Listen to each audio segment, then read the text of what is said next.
The Desert Channels Foundation is investing in a flora and fauna survey before and after pricklebush eradication to find out what is going on with the other, less known inhabitants of our rangelands.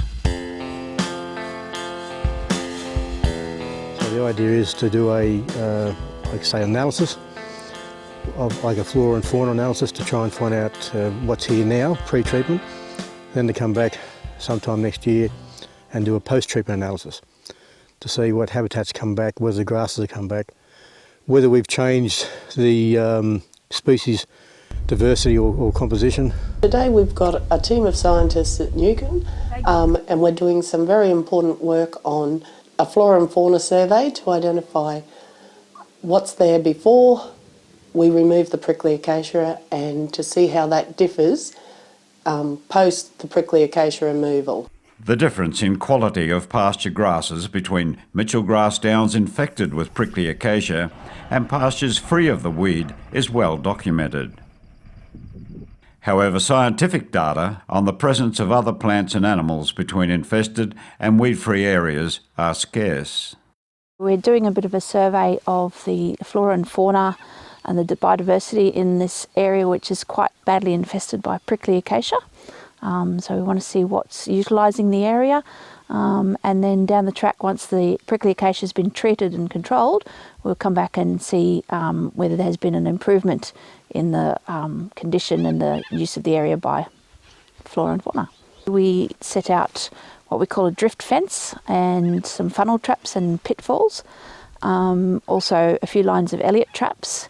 We put up a bioacoustic recorder to record the bird calls in the early morning bird chorus, as well as what might be around through the night and other times of the day, and an anabat detector to see what microbats are in the area. And we put out a number of cameras, both baited and unbaited, to see what might be traversing through the area. To survey the biocondition of the pasture lands, sites are selected in different landforms throughout the treatment area.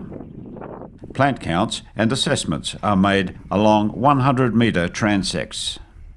The sites are locked into a mapping program so the exact spot can be revisited in the future for scientific data comparison. And we run those transects out 100 metres long, and we look at the species composition there, the number of species, with the focus being on the number of species, not so much actually what they are.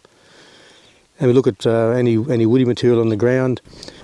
And the beauty of biocondition is it can be scored. It gives a condition rating of that particular ecosystem, so that we can very clearly see that if we get a certain score now, say we got a condition class 4, which is the worst condition, then we came back next year and it might be up to a 2 or a 3, or a season could be dependent, it might be still at a 4, we just don't know.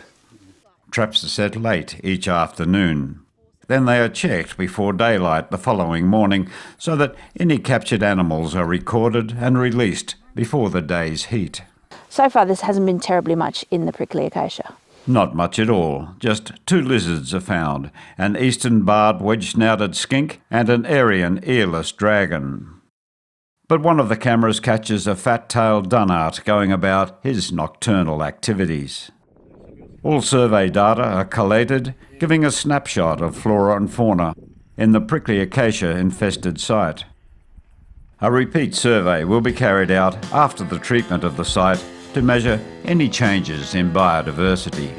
The Desert Channels Foundation has been in existence since 2009, and essentially it's about looking after the land and the environment and preserving all Queensland section of the Lake Eyre Basin. So this is just another part of the essential work that the Foundation does, and we wouldn't be able to do this work without the generous donations that the Foundation receives over the period of time. If you're out there and you've got a passion for the environment and the work that Desert Channels does, and you would like to make a donation, you can do so by contacting this office.